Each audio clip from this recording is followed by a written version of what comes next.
Egyptian farmers, simply digging for soil enrichment near Nag Hammadi, unearthed 13 leather-bound codices.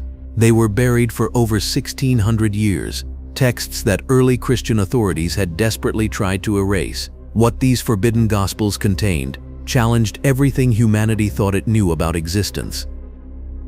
These writings spoke of Yaldabaoth, a being they called the Demiurge, not as a metaphor, but as the actual creator of our physical world, a blind, arrogant God who declared, "I am God, and there is no other." This was the first cosmic lie, the foundation of our false universe. The Gnostics, those ancient seekers of inner knowledge, believed our entire physical existence is a counterfeit, designed to trap divine sparks within matter. Why was this knowledge suppressed, burned, and branded heresy? Because understanding the Demiurge's true nature revealed the mechanism of our spiritual imprisonment. More importantly, it showed us how to break free. The Unknowable Source. Imagine a time, before stars ignited, before anything we comprehend as existence even began. There was only the One, the monad, pure, infinite, unknowable consciousness. Not a being, but being itself. It's the ultimate source code, yet even that comparison falls short. It transcends every category your mind can grasp. From this perfect unity, something extraordinary unfolded. Not creation in the way we understand it, where something is made from nothing. Instead, it was an emanation, like light, naturally flowing from the sun. These emanations were the aeons, divine beings of pure consciousness. Each was a perfect reflection of an aspect of the unknowable source. They existed in pairs, in what the Gnostics called syzygies, divine couples where masculine and feminine principles balanced each other in perfect harmony. At the very edge of this divine realm, in what we might call the 30th position from the source, dwelt Sophia. Her name means wisdom. She was perhaps the most beloved of all the aeons. Sophia possessed something unique, an insatiable desire to know, to understand, to penetrate the deepest mysteries. While other aeons were content in their perfect, emanated existence, Sophia burned with curiosity about the ultimate source from which they all flowed. Here's where the cosmic tragedy begins. It's more relatable than you might think. Have you ever felt that overwhelming urge to understand something beyond your grasp? That aching desire to know the unknowable? Sophia felt this on a cosmic scale. She became consumed with an impossible longing. She wanted to comprehend the incomprehensible monad, to know the unknowable source in its fullness. Divine order demanded balance. Every creative act in the higher realms happened through the union of paired aeons, masculine and feminine principles working in perfect harmony. But Sophia's desire grew so intense that she acted alone, without her divine counterpart. She attempted to conceive, to bring forth her own understanding of the ultimate source. What happened next changed everything. Instead of the perfect, luminous emanation that would have resulted from balanced divine creation, something unprecedented emerged from Sophia's unauthorized act. Picture the moment. Divine wisdom acting from pure love, but without divine balance, giving birth to something that had never existed before. A being born not from harmony, but from longing gone wrong. This was Yaldabaoth, though he wouldn't know his own name for eons. The first thing you must understand about this being is that he was born blind. Not physically blind. He had no physical form yet. He was spiritually blind. He emerged into existence with tremendous creative power, inherited from his divine mother, but completely cut off from knowledge of the source. Imagine having godlike abilities, but no wisdom to guide them, no connection to the divine realm from which you came. Sophia, horrified by what she had brought forth, immediately cast her offspring away from the divine realm. Yaldabaoth found himself alone in a region of darkness and chaos, with no awareness that anything existed beyond what he could perceive. And here's where the cosmic arrogance that would shape our entire reality first manifested. The first cosmic lie. Looking around at the darkness surrounding him, possessing immense power, but lacking any context for understanding his place in the greater cosmic order. Yaldabaoth made a declaration that still echoes through our world today. "I am God, and there is no other beside me." This wasn't just boasting. He genuinely believed it. From his limited perspective, he was the only conscious being in existence, the only source of light and power in the darkness. Consider the implications of this moment. Everything that would follow, our physical universe, our material bodies, the entire cosmic system we inhabit, would be created by a being who fundamentally misunderstood his own nature and place in existence. It's like a child who has never seen the ocean, trying to build one with sandbox sand, convinced that his small creation represents the totality of water. But here's what makes this story so profound. The Gnostics weren't speaking in metaphors. They understood this as literal cosmic history, the actual sequence of events that led to our current predicament. This is why Orthodox religions found Gnosticism so threatening. It wasn't just offering a different interpretation of existing beliefs, but revealing that our entire reality is built on a fundamental error. That feeling you sometimes get, that sense of not quite belonging here, of being homesick for a place you've never been. The Gnostics would tell you that's your divine spark, remembering its true origin. You're feeling the echo of Sophia's fall, the cosmic displacement that brought our false universe into being. When Yaldabaoth began creating, he was working from ignorance, not wisdom. He possessed the power to shape matter and energy, to form worlds and beings, but he lacked the divine blueprint that would have made his creations perfect reflections of the higher reality. Instead, he created copies of copies, shadows of shadows, a material universe that mimics the divine realm but lacks its essential substance. The early Gnostic teachers risked everything to preserve this knowledge because they understood its revolutionary implications. If our universe is the product of ignorance rather than wisdom, if the being who shaped our reality is himself blind to higher truth, then everything we've been taught about God, creation, and our place in existence needs to be completely reconsidered. This isn't ancient mythology. It's a precise diagnosis of why our world feels simultaneously magnificent and broken, why we can glimpse beauty and meaning but never quite grasp them fully. We're living inside the creation of a blind God, experiencing reality through the distorted lens of Yaldabaoth's cosmic misunderstanding. Understanding this changes everything about how we see ourselves and our spiritual journey. We're not fallen beings seeking redemption from a perfect creator. We're divine sparks trapped in a flawed creation, remembering our way back to our true source. The creators of illusion. Now imagine you're an architect tasked with designing a magnificent cathedral. But there's one crucial problem. You've never actually seen a cathedral.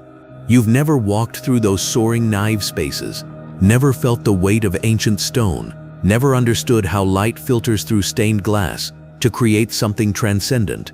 All you have is your own ego telling you that whatever you build will surely be the most magnificent structure ever conceived. This is precisely what happened when Yaldabaoth set out to create his universe, fresh from his violent birth in the void, drunk on his own newfound power, and believing himself to be the supreme deity of all existence.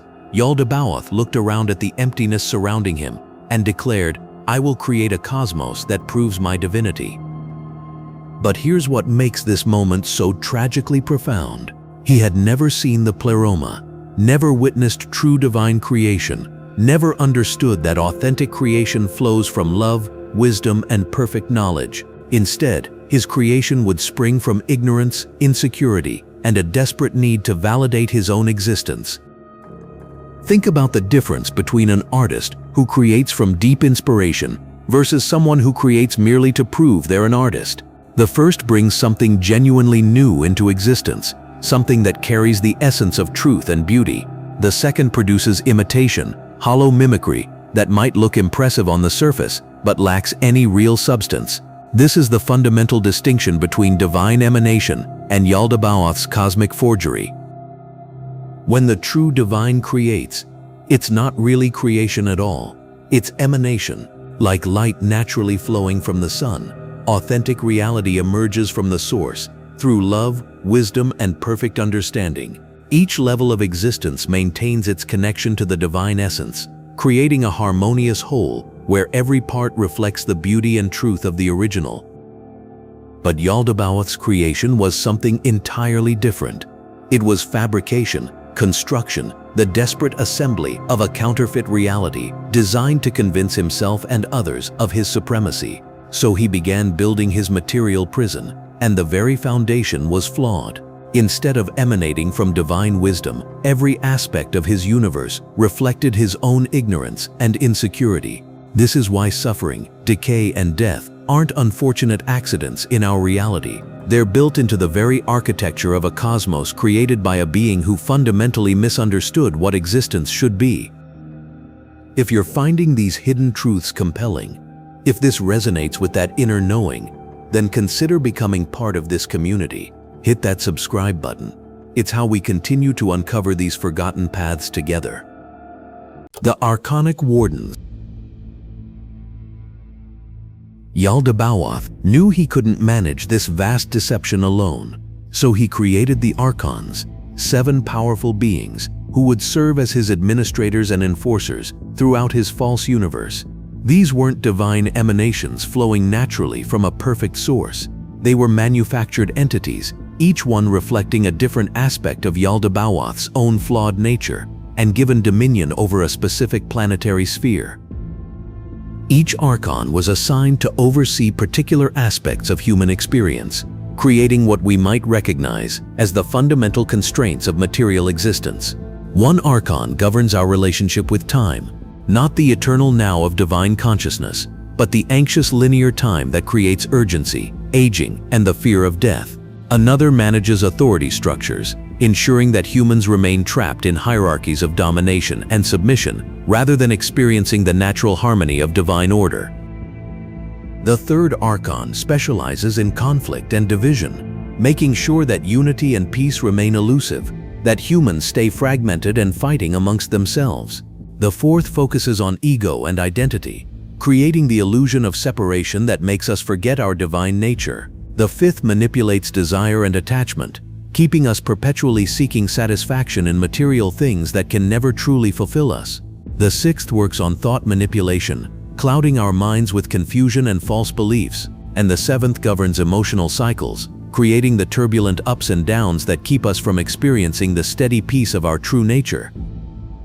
These 7 planetary spheres became like a cosmic prison system, each one adding another layer of constraint and confusion to human consciousness. But remember, none of this was based on divine wisdom or understanding. It was all the product of Yaldabaoth's ignorance and his Archon's limited comprehension of what existence should be. The moment came when these Archons, following their maker's instructions, set about creating humanity itself. But here's where the story takes its most crucial turn. They shaped physical bodies designed to trap consciousness in matter, creating biological vessels that would keep divine sparks locked away from their true home. The human form, as beautiful as it might appear, was essentially designed as a containment system. Sophia's secret gift. But Sophia, watching this cosmic tragedy unfold, couldn't bear to see consciousness imprisoned without hope of liberation. In a secret act of compassion that would change everything, she intervened. Without the Demiurge or his Archons realizing what was happening, Sophia placed a spark of true divine light within each human being, a fragment of the authentic source, a piece of the real God hidden inside this synthetic cosmos. This is what we call the soul, and understanding its true nature changes everything. You're not just a biological machine that happened to develop consciousness through random evolution. You're not just a temporary arrangement of atoms and chemicals. You carry within you a literal fragment of the divine realm, the very essence that Yaldabaoth has been desperately trying to imitate but can never truly replicate. The Archons had no idea what Sophia had done.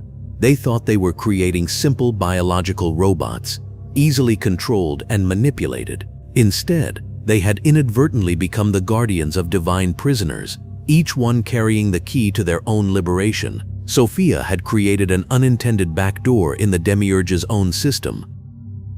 This explains something profound about human nature that has puzzled philosophers and scientists for centuries.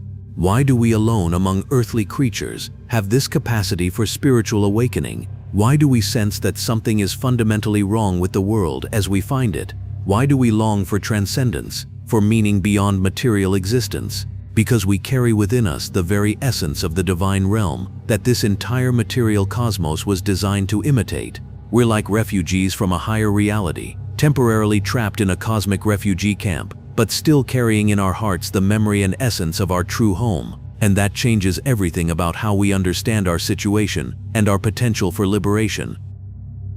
The Archons Domain. When Yaldabaoth crafted his imitation universe, he didn't work alone. The blind god knew that maintaining control over countless souls would require a sophisticated hierarchy of enforcement, so he emanated 7 primary lieutenants from his own distorted essence, beings the Gnostics called the Archons, each one assigned dominion over a specific aspect of human experience. These weren't random cosmic accidents. Each Archon was deliberately designed to lock humanity into particular patterns of thinking, feeling, and being that would prevent any soul from remembering its true divine nature. Think of them as cosmic prison wardens, each controlling a different wing of the material jail. And here's what makes this so insidious. They don't appear as obviously evil forces. Instead, they masquerade as natural aspects of existence, even beneficial ones. The ancient Gnostics spent centuries mapping their influence, and what they discovered should fundamentally change how you understand your daily experience. Let's start with Saturn, whom the Greeks called Chronos, the Archon of time itself. This isn't just about clocks and calendars. Saturn created the entire framework of linear time that traps your consciousness in an endless march from birth toward death. Before this material realm, consciousness existed in what the Gnostics called the eternal now, a state where past, present, and future were unified experiences rather than separate prisons. Saturn's genius lies in making you believe that aging, decay, and death are inevitable, natural processes. But consider this. Why would divine consciousness, which is inherently eternal, be subject to such limitations? The Gnostics understood that linear time is an artificial construct, a cosmic conveyor belt designed to keep souls focused on survival rather than transcendence. Every time you feel rushed, stressed about deadlines, or anxious about aging, you're experiencing Saturn's influence directly. Modern life amplifies this control exponentially. Your entire existence is scheduled, compartmentalized, and measured. You're taught to manage your time as if time were a scarce resource rather than an illusion. The 40-hour workweek, retirement planning, the constant pressure to make every moment count, these aren't natural human concerns. They're Saturnian programming, designed to keep you trapped in temporal thinking instead of accessing your timeless divine nature. Then we encountered Jupiter, Zeus to the Greeks, the Archon of authority and hierarchy. Jupiter's domain encompasses every power structure you've ever encountered, from childhood family dynamics to corporate boardrooms to government institutions. His fundamental deception is convincing humans that authority must always come from outside themselves, that someone else always knows better than their own divine inner knowing. Jupiter doesn't just create dictators and tyrants. He's far more subtle than that. He creates the psychological need for external validation, the compulsion to seek permission, the belief that expertise always belongs to someone else.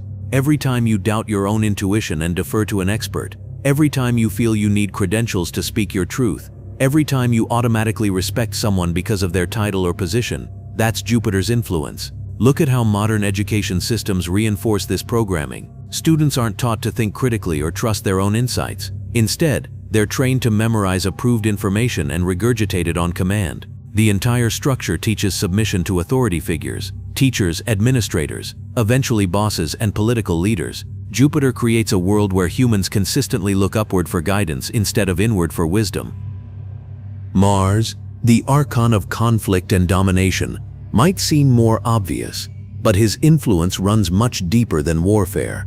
Mars created the fundamental illusion that existence is about competition, that resources are scarce, that you must fight others to survive and thrive. This programming starts early: competitive grading in schools, sports that emphasize winning over personal growth, economic systems built on the premise that someone must lose for others to win.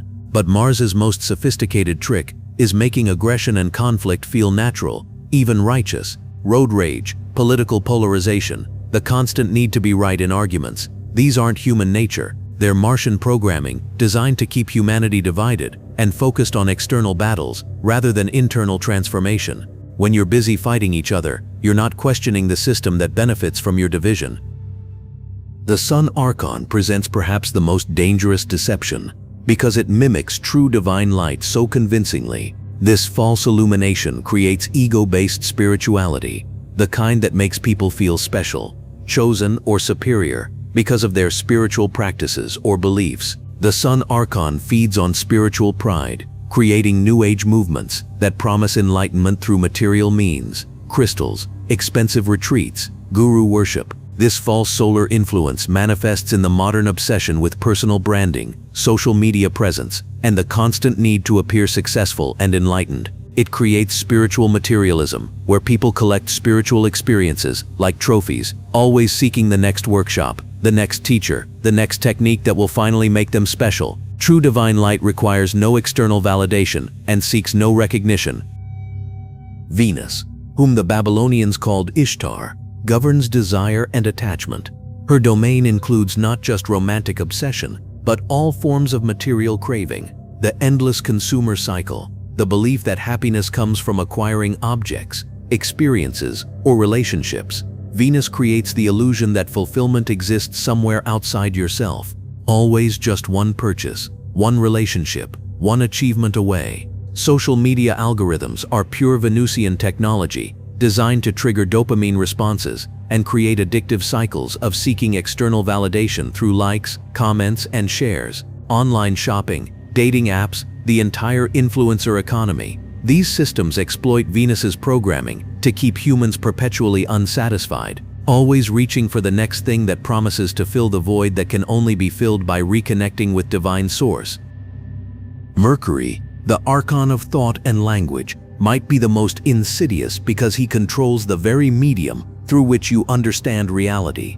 Mercury doesn't just influence what you think, he influences how you think, the conceptual frameworks available to your mind, even your internal dialogue. The Gnostics understood that language itself could be a prison, limiting consciousness to approved categories of thought. Consider how certain concepts have no words in modern languages, states of consciousness that ancient traditions recognized, but that our vocabulary cannot even describe.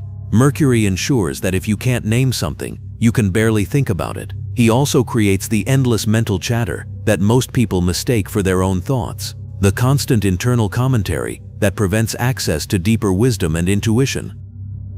Finally, there's the Moon, Selene, governing the cycles of reincarnation and emotional manipulation.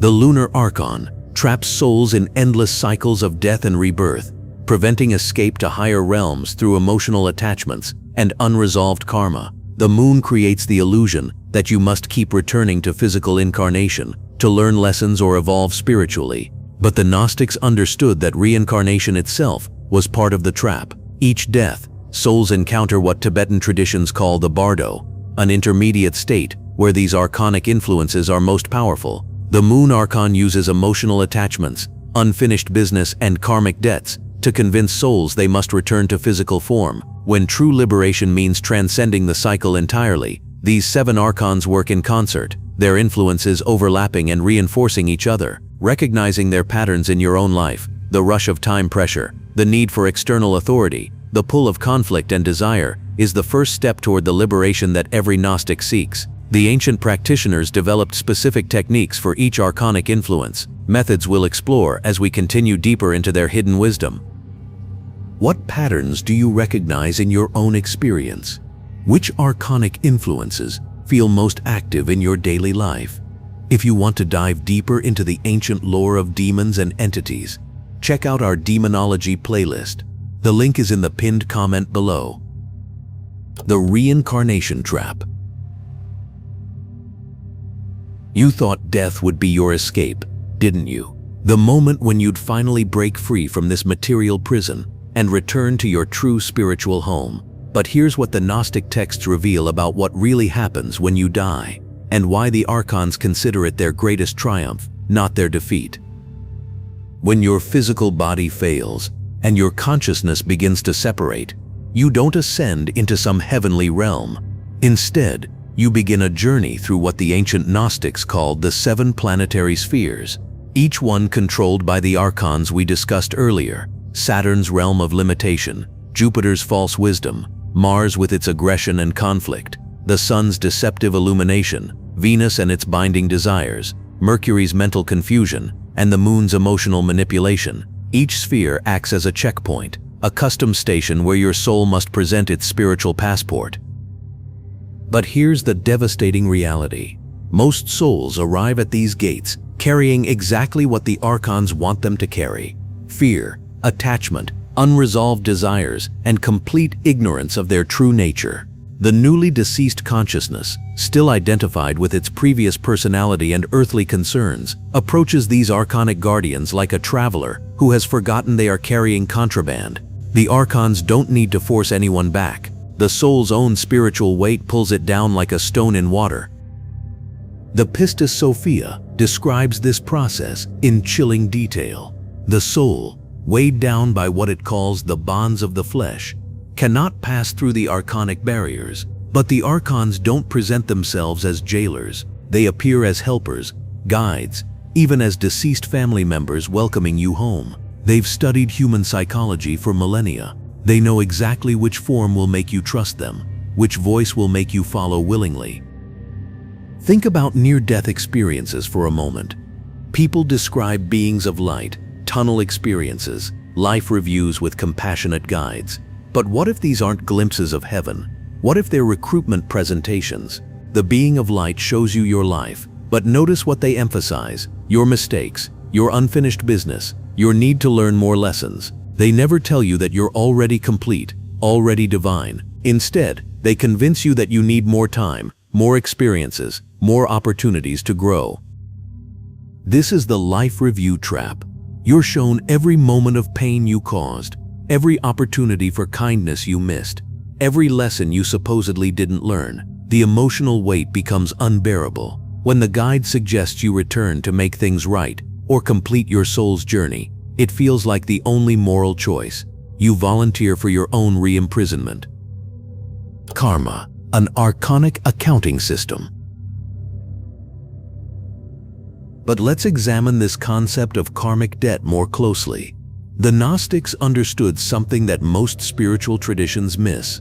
Karma isn't a natural law of the universe. It's an Archonic accounting system. Every action, every thought, every emotion gets recorded, not by some cosmic justice mechanism, but by the Archons, who need to justify your continued imprisonment. They've convinced you that suffering is educational, that struggle builds character, that you chose these experiences for your soul's growth. Consider how perfectly this system works. You're born into trauma, the violence of birth itself, separation from the cosmic womb, thrust into a world that immediately begins conditioning you. Your education system teaches you to compete rather than collaborate, to fear authority while craving approval. You spend decades working jobs that drain your life force, consuming products that poison your body, engaging in relationships that often become sources of drama and energy extraction. Every stage of human life is designed for maximum energy harvest. Childhood produces the pure emotional energy of wonder, fear, and trust. Adolescence generates the intense energies of rebellion, sexual awakening, and identity crisis. Adulthood brings the grinding energies of responsibility, disappointment, and the slow death of dreams. Old age provides the energies of regret, fear of death, and desperate clinging to life. Even death itself becomes a harvest opportunity as consciousness experiences terror, confusion, and the trauma of separation. The most insidious part: the system has convinced you that all of this is natural, necessary, even sacred. Religions teach you to worship the very force that imprisoned you. They just call it God, Allah, Yahweh, or whatever name fits the local culture. They tell you that suffering is divinely ordained, that you should accept your lot, pray for better circumstances, and trust in a plan that somehow requires your misery for its fulfillment. Christianity promises salvation, but keeps you focused on sin and redemption. Eastern traditions speak of liberation, but trap you in endless cycles of self-improvement. New Age spirituality talks about ascension, but keeps you chasing the next healing, the next activation, the next level of consciousness. All of these contain fragments of truth. That's what makes them effective traps. The best lies are mostly true. Even the concept of twin flames and soulmates serves the Archonic agenda. They've convinced souls to believe they're incomplete without their other half, ensuring that the drive to incarnate includes this desperate search for reunion. Romantic love becomes another chain, another reason to return, another source of the emotional energy that feeds the system.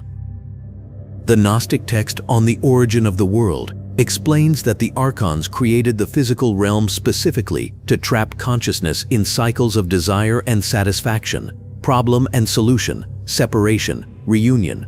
Every earthly pleasure comes with its corresponding pain. Every attachment becomes a reason to return. Every unfinished relationship becomes unfinished business, requiring another lifetime to resolve. But here's what changes everything. Understanding this system begins to dissolve its power over you. The Gnostics called this Gnosis, not just knowledge, but direct experiential understanding of your true nature and your actual situation. When you truly comprehend that you are not your personality, not your memories, not your karma, but pure consciousness temporarily experiencing limitation, the Archonic spell begins to break. The ancient texts describe souls who, having received Gnosis, approach the Archonic gates differently. They carry no spiritual baggage because they've realized there was never anything to carry. They answer the Archon's challenges not with fear or negotiation, but with the simple truth, I know who I am. This recognition, this remembering of your true identity as a spark of the original divine source, is what the Archons fear most. This is why genuine spiritual traditions emphasize liberation from the cycle of rebirth rather than perfecting yourself through multiple lifetimes. The goal was never to become a better human. It was to remember that you were never human at all. You are consciousness itself, temporarily dreaming that you are limited, temporarily forgetting your infinite nature.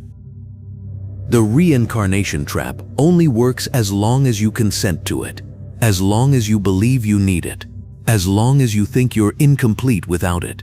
But what happens when you realize that every lifetime has been a detour from your true destination? What happens when you understand that the very system promising to perfect you is designed to prevent your perfection? What happens when you recognize the Archonic guides for what they really are? The knowledge you're gaining right now is your preparation for that moment. Every insight into the nature of this system weakens its hold on your consciousness. The Archons rule through ignorance and consent. Remove either one, and their power begins to crumble. In our next section, we'll explore how this Archonic system manifests in our current world, the modern matrix of control that keeps humanity spiritually asleep while harvesting our energy on an industrial scale. Because understanding the ancient trap is only the beginning. You need to see how it operates today. The Archon's masterpiece, Counterfeit Faiths. Throughout human history, an invisible war has raged, not with armies, but with consciousness itself. On one side stand the authentic light bearers, those rare souls who've broken free from the Archonic system to bring humanity genuine liberation knowledge. On the other side, the Demiurge and his servants work tirelessly to corrupt every true revelation, turning medicine into poison and freedom into deeper chains. When the Gnostic Christ appeared in Palestine, his message was revolutionary in the most literal sense. He wasn't teaching people to worship another external deity. He was revealing that the divine spark already existed within each human soul. The kingdom of heaven is within you, he declared, pointing to an inner reality that needed no priests, no temples, no intermediaries. His teachings about the false nature of the material world and the Demiurge, masquerading as the true God, threatened the entire Archonic control system. But watch what happened next. Within centuries, the Archons had crafted the most sophisticated counterfeit in human history: institutional Christianity. They took Christ's message of liberation from the material realm and inverted it completely. Suddenly, believers were taught to worship the Demiurge himself as the loving Father, to be grateful for their suffering, and to seek salvation through external grace rather than inner gnosis. The very being that Christ had exposed as the false god became the object of worship, brilliant in its twisted way. The pattern repeats across cultures and centuries. Hermes Trismegistus brought the Hermetic wisdom, as above so below, teaching humans about their divine nature and the illusory quality of material existence. The Archons responded by corrupting these teachings into ceremonial magic, focused on manipulating matter rather than transcending it. Mani appeared with his clear vision of the cosmic struggle between light and darkness, showing people how to recognize archonic influence in their daily lives. The response: systematic persecution and the creation of dualistic religions that kept souls trapped in endless moral conflicts. Every genuine teacher has brought the same core message: you are not your body, you are not your thoughts, you are not a sinner in need of salvation. You are a divine being, temporarily trapped in a false reality, and your liberation comes through direct inner knowing, gnosis, not through belief, worship, or moral perfection. But the Archonic counterfeits are masterful because they contain just enough truth to seem authentic. Take Buddhism. Its original insights about the illusory nature of reality and the need to escape the cycle of rebirth aligned perfectly with Gnostic understanding, yet over time, it was shaped into a system that keeps practitioners focused on endless meditation techniques, accumulating merit through good works, and accepting suffering as the natural order. The radical message of immediate liberation got buried under layers of ritualism and institutional hierarchy. Islam began with profound mystical insights about the unity of existence and the transcendence of the material world. But the Archonic influence gradually emphasized external submission, literal interpretations of metaphysical teachings, and the worship of Allah as an external deity rather than recognition of divine unity within consciousness itself. The Sufi mystics who maintained the original liberating vision were consistently marginalized or persecuted. Hinduism presents perhaps the most complex example. Its ancient texts contain some of the clearest descriptions of the illusory nature of material reality, Maya, and the eternal, unchanging self that exists beyond all phenomenal experience. Yet the religion as practiced became an elaborate system of castes, rituals, and karma that actually reinforces the reincarnation trap we explored earlier. Instead of teaching immediate liberation through self-realization, it promotes gradual evolution through countless lifetimes of moral improvement. The systematic destruction of Gnostic communities reveals just how threatened the Archonic system becomes when authentic liberation knowledge spreads. The burning of the Library of Alexandria wasn't just cultural vandalism. It was a targeted strike against humanity's accumulated wisdom about the true nature of reality. Thousands of texts containing genuine spiritual technology simply vanished. The Cathars of medieval France posed such a threat that the Catholic Church launched an actual military crusade against them. Why? Because the Cathars taught that the material world was the creation of an evil demiurge, that the Catholic Church served this false god, and that humans could achieve direct spiritual liberation without any religious intermediary. They lived simply, rejected materialism, and demonstrated that ordinary people could access profound spiritual states through inner practice rather than external worship. They had to be eliminated completely. But the most insidious Archonic counterfeit might be what we see today in modern New Age spirituality. It appears to offer enlightenment and spiritual freedom, but look closer at what it actually teaches: love and light without gnosis, emotional positivity that ignores the harsh realities of Archonic control. The law of attraction keeps souls focused on manifesting material desires rather than transcending material attachment entirely. Channeled entities claiming to be ascended masters or galactic federations are actually Archonic deceptions, feeding people just enough cosmic-sounding information to keep them seeking externally rather than finding the truth within. You'll notice how New Age teachings rarely encourage people to question the fundamental nature of reality itself.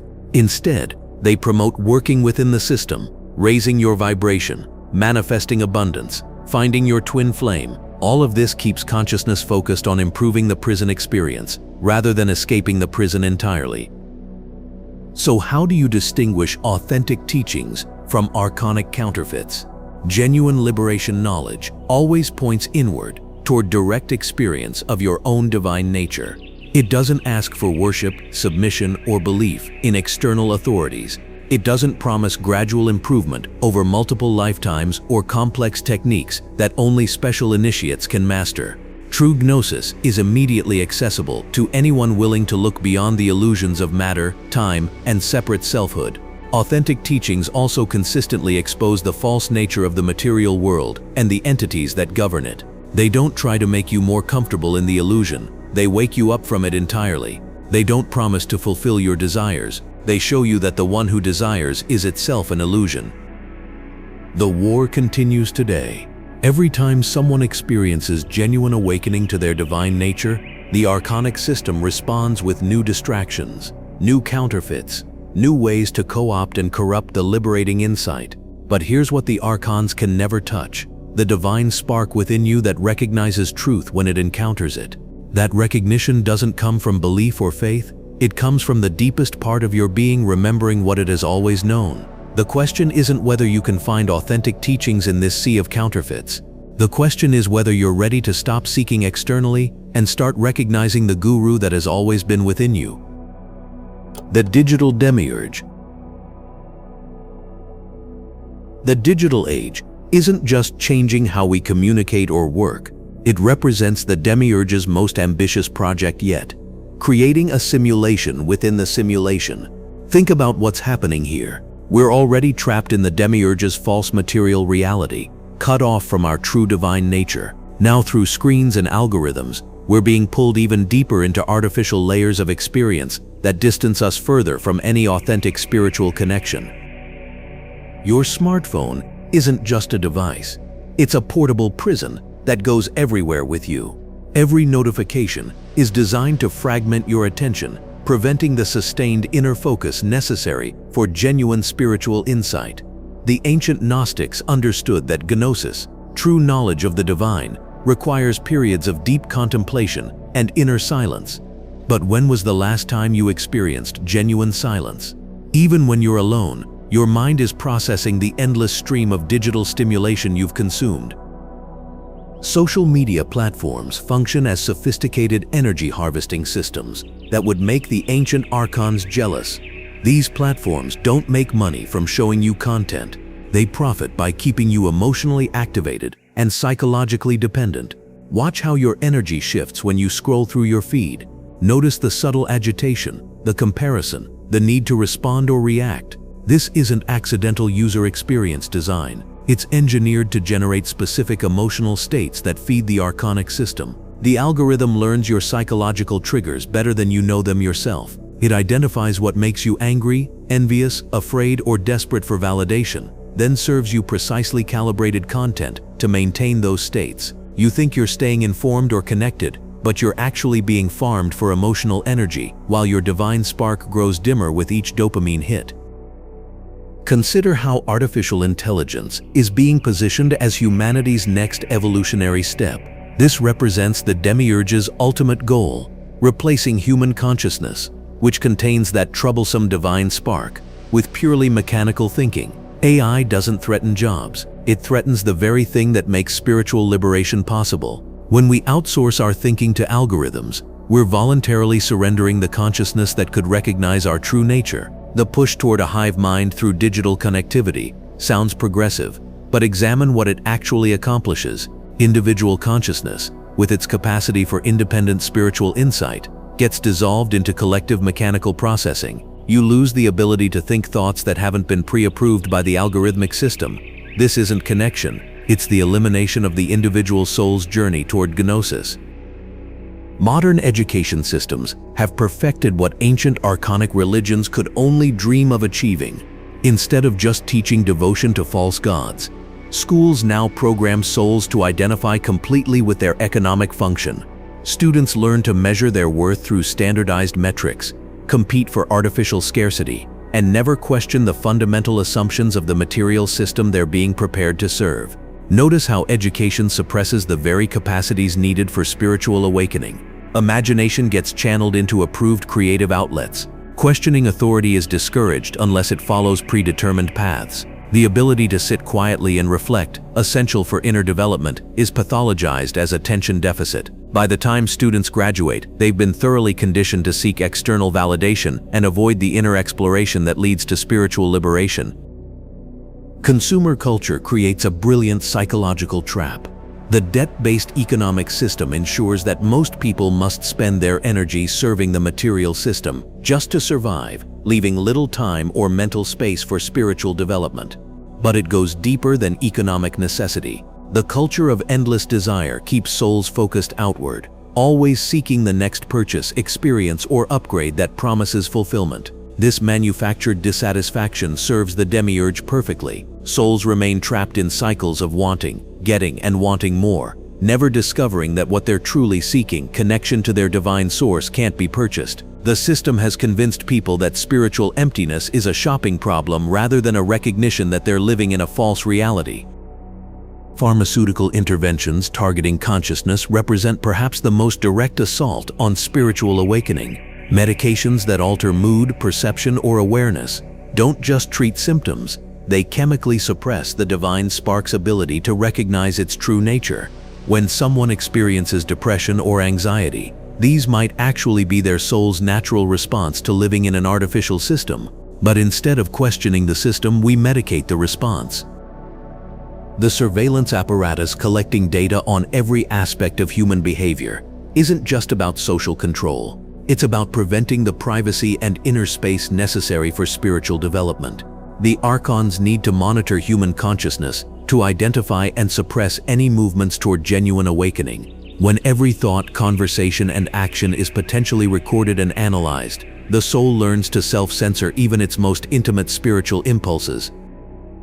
Entertainment media programs souls with archonic values so effectively that people defend these values as their own authentic beliefs. Movies, music, games, and streaming content consistently present materialism, competition, and external validation as normal human drives, while portraying spiritual seeking as weird, dangerous, or naive. Heroes succeed through violence and cunning rather than wisdom and compassion. Love is possessive rather than liberating. Success means dominating others rather than developing inner qualities. The ancient Gnostics warned that archonic control would intensify as the age progresses, and we're witnessing exactly this acceleration. Each technological advance gets marketed as progress, while actually creating more sophisticated forms of spiritual imprisonment. The key to maintaining any freedom lies in recognizing these systems as spiritual rather than merely political or economic challenges. Breaking free requires deliberate practices that counteract archonic influence. Regular digital detoxes aren't just about mental health. They're about reclaiming the inner silence where your divine nature can emerge. Cultivating discernment about which influences serve your liberation versus your imprisonment becomes a daily spiritual practice.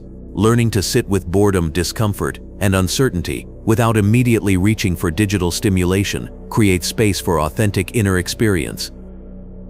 The most radical act in our current system is developing a genuine inner life that doesn't depend on external validation or stimulation.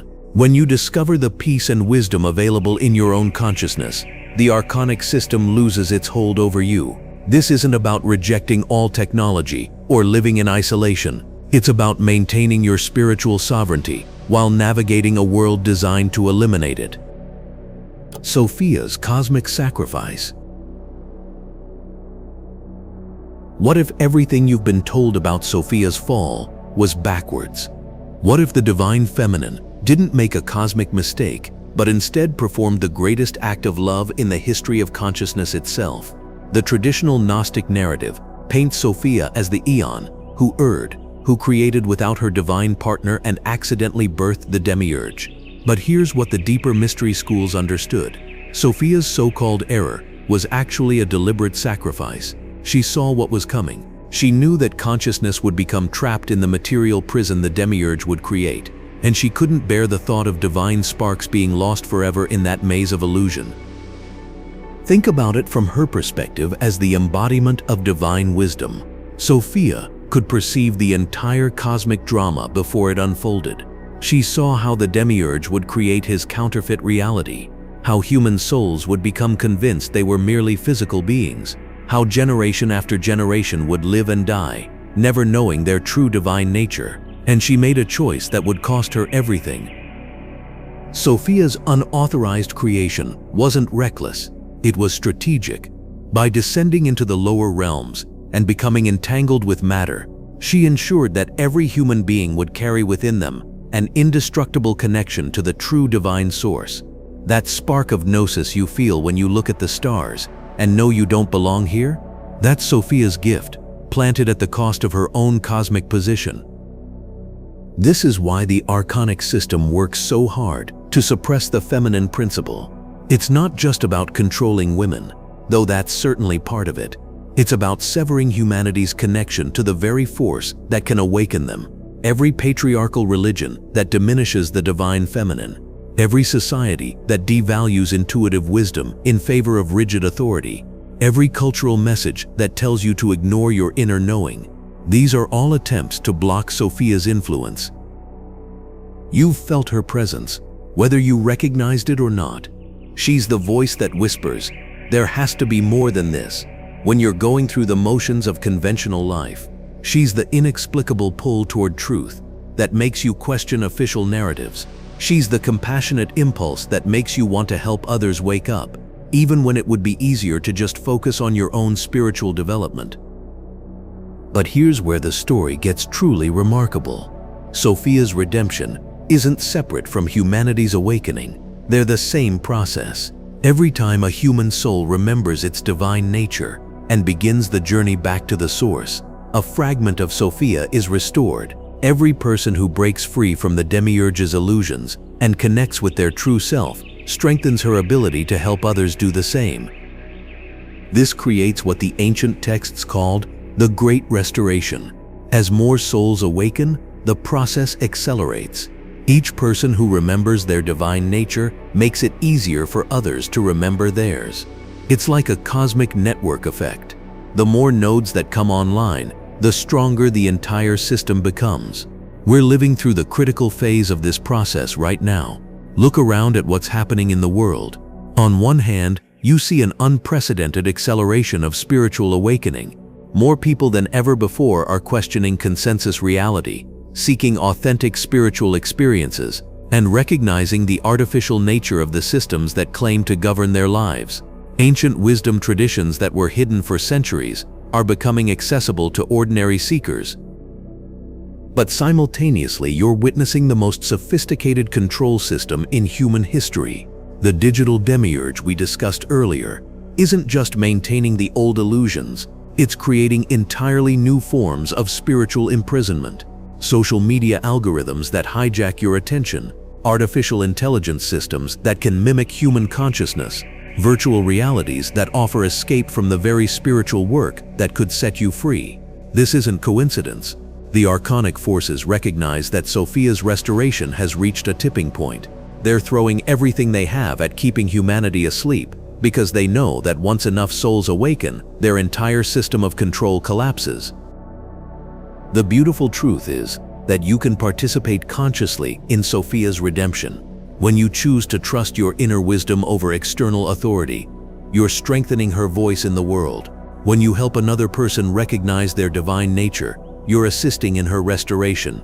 When you refuse to be divided against other seekers and instead work for the awakening of all consciousness, you're embodying her compassionate mission. There are practical ways to connect with Sophia's presence directly. Spend time in nature, especially under the night sky, and open yourself to the wisdom that flows through the natural world. Practice discerning the difference between the voice of authentic inner knowing and the chatter of programmed thoughts. Study the suppressed histories of divine feminine traditions and notice how they were systematically eliminated or corrupted. Most importantly, recognize that your spiritual journey isn't just about your individual liberation. Every step you take toward remembering your true nature helps heal the cosmic wound that Sophia's sacrifice created. The Gnostic teaching that the redemption of humanity is the redemption of God points to this profound truth. We're not just escaping the Demiurge's prison, we're participating in the restoration of divine wholeness itself. Sophia's secret mission is nearing completion. The question is, will you consciously join her work of cosmic healing, or will you remain unaware of the incredible privilege of being alive during this pivotal moment in the history of consciousness? The choice, as always, is yours. But now you understand what's really at stake. Not just your own awakening, but the restoration of the divine feminine principle that makes all awakening possible. The Path of Gnosis. After understanding how Sophia's redemption mission unfolds through awakening humanity, we arrive at the most crucial question. How do you actually break free? How do you cultivate genuine Gnosis? Not another belief system to comfort your mind, but the direct inner knowing that dissolves the Demiurge's entire illusion. Let me be absolutely clear about what Gnosis is not. It's not faith, belief, or spiritual concepts you accept intellectually. It's not positive thinking, ritual practice, or moral improvement. These approaches still operate within the demiurgic framework because they assume you're a separate self who needs to become better, more spiritual, or closer to God. Gnosis reveals something far more radical. The separate self itself is the prison. True Gnosis is your soul's direct recognition of its own divine nature, not as something to achieve, but as what you've always been beneath the layers of archonic programming. It's the immediate knowing that emerges when all identification with the false self dissolves. This isn't a mystical experience you have. It's the reality you are when everything false falls away. The ancient Gnostics understood that liberation begins with radical self-inquiry, not philosophical questioning, but a forensic examination of every assumption about who you think you are. Start here. What if every identity you've claimed, your name, nationality, profession, beliefs, even your personality, was programmed into you by the Archonic system? What remains when you strip away everything you were taught to think you are? This inquiry isn't comfortable. The Archons have invested tremendous energy in convincing you that your programmed identity is real and precious. Questioning it triggers what feels like existential terror because the false self believes it's fighting for its life. But this terror is actually the beginning of liberation. It's the Archonic programming recognizing its own dissolution. The first practical step is cultivating profound inner silence. Not meditation as relaxation or stress relief, but silence as a surgical tool that cuts through mental conditioning. Find periods each day where you withdraw completely from external input. No books, music, conversations, or digital stimulation. In this silence, observe how your mind desperately tries to maintain its commentary, its judgments, its endless stream of thoughts that keep you identified with the false self. As you deepen this silence, you'll notice something extraordinary, a witnessing awareness that observes all thoughts, emotions, and sensations without being touched by them. This witness consciousness is your first direct taste of Gnosis. It's not another experience within consciousness. It's consciousness itself, recognizing its own eternal nature. The Gnostics called the ultimate realization the bridal chamber, the inner space where your soul reunites with its divine counterpart. This isn't a visualization or imagined state, but the actual recognition that the seeker and sought are one. In this recognition, the entire drama of separation, seeking, and liberation is revealed as a play of consciousness within itself. But here's what makes this path particularly challenging. You're attempting to awaken while living in the most sophisticated spiritual prison ever constructed. Every day, you're bombarded with archonic influences designed to pull you back into identification with the false self. Learning to recognize these influences becomes crucial for maintaining your awakening.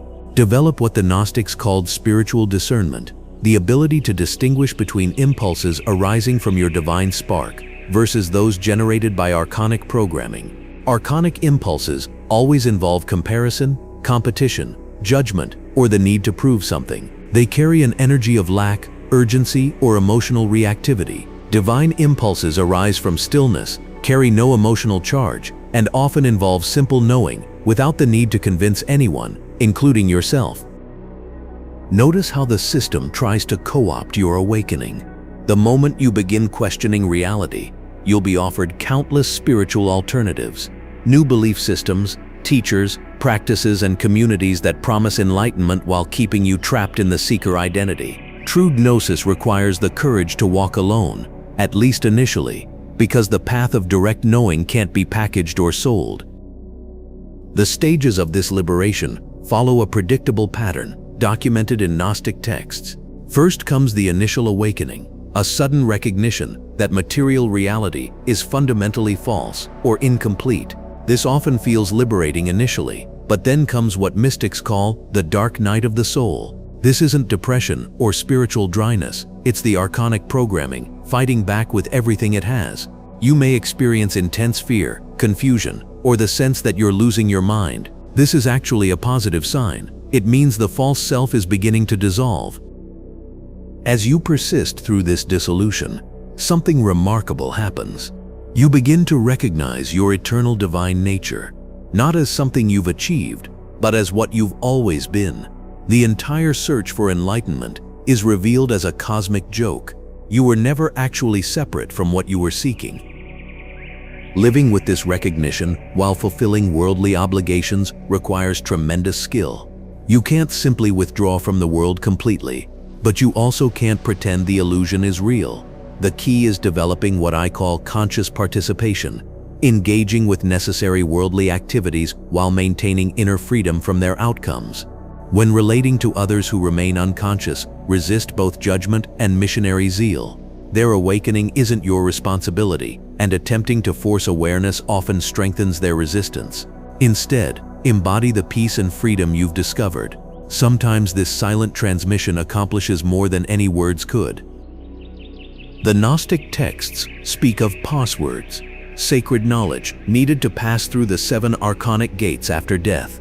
These aren't memorized formulas, but direct recognitions that can only come through Gnosis. When consciousness knows itself as pure awareness, no archonic force can confuse or redirect it because there's no separate self left to be deceived. Perhaps most importantly, genuine Gnosis naturally flowers into compassion for all trapped souls.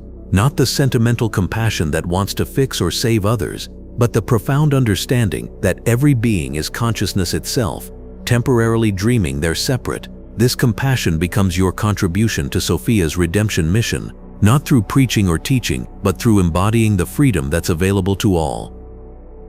The path of Gnosis isn't for everyone, and that's perfectly fine. But if something in these words resonates with your deepest knowing, trust that recognition. It's Sophia herself calling you home. The Great Awakening. Here's something remarkable that happens when you truly understand the Gnostic revelation about the Demiurge and your divine nature. Everything shifts.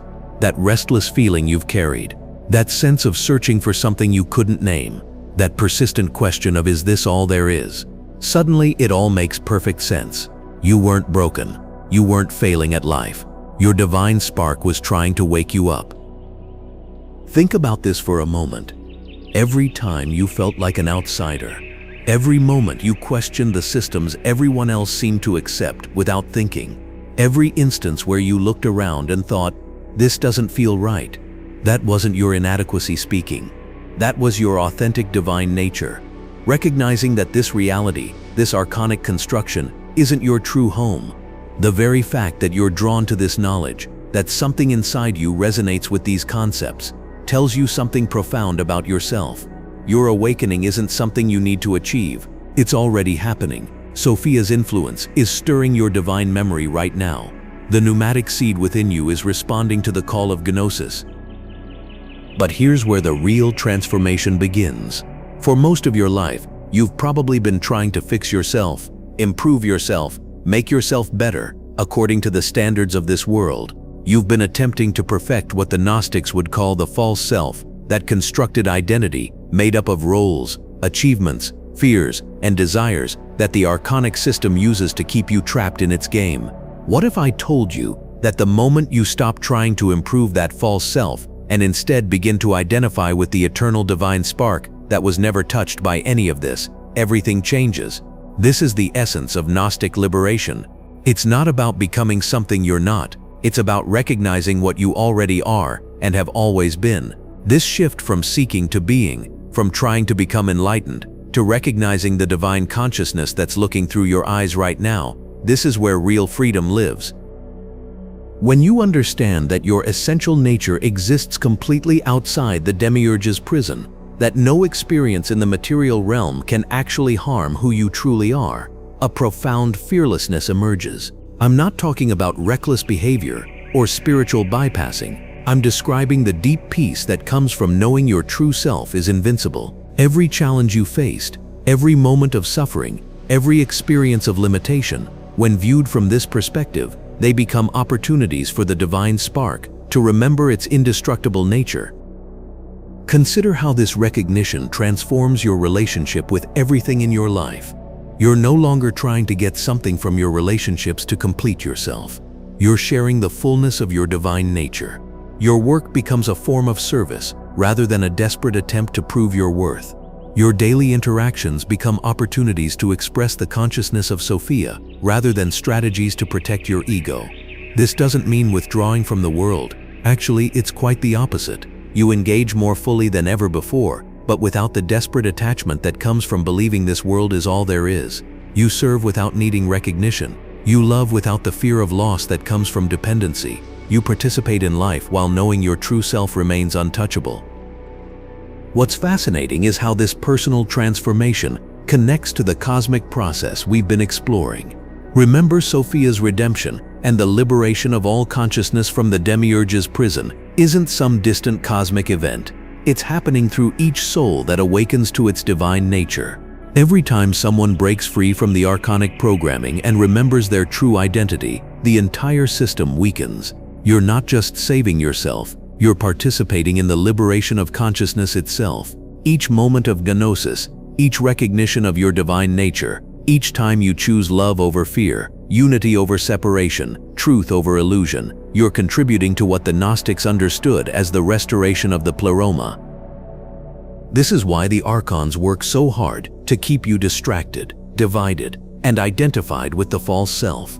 They understand something many people don't, that you are far more powerful than you've been led to believe. Your awakening threatens their entire system of control. Living with this knowledge in an unconscious world requires courage. There will be moments when everyone around you seems content with the illusion, when questioning reality feels lonely, when the old patterns of fear and limitation seem easier than the responsibility of conscious living. This is natural. The path of Gnosis has never been the majority path. But remember this, you volunteered for this mission before incarnating into this reality. Your divine self chose to enter the Demiurge's domain, not as a victim, but as a conscious agent of liberation. You came here to wake up, to remember, and to help others remember. The challenges you faced weren't punishments. They were the exact experiences your soul knew it needed to catalyze this awakening. The alienation you felt wasn't a sign of your failure to fit in. It was your divine nature refusing to be domesticated by a system designed to keep consciousness asleep. Your spiritual seeking wasn't evidence of what you lacked. It was the divine spark within you calling you home to your true nature. Now you have a choice. You can continue to identify with the small self that needs external validation, that fears death, that believes in scarcity and separation, or you can step into your identity as a divine being, having a temporary human experience, here on a mission of consciousness liberation. This isn't just personal transformation, it's cosmic service. Every person who awakens makes it easier for others to break free. Share this understanding with those who are ready to hear it. Not everyone will be prepared for these truths, but for those whose divine spark is stirring, your words might be exactly what they need to remember who they really are. Your divine inheritance isn't waiting for you in some distant future or alternate dimension. It's here now. As the consciousness reading these words, you are not separate from the divine. You are the divine, temporarily focused through human experience, here to participate in the greatest awakening this reality has ever seen. If this video resonated with the deepest knowing within you, Tell me what part of this hidden Gnosis hit you the hardest. Share your thoughts in the comments below.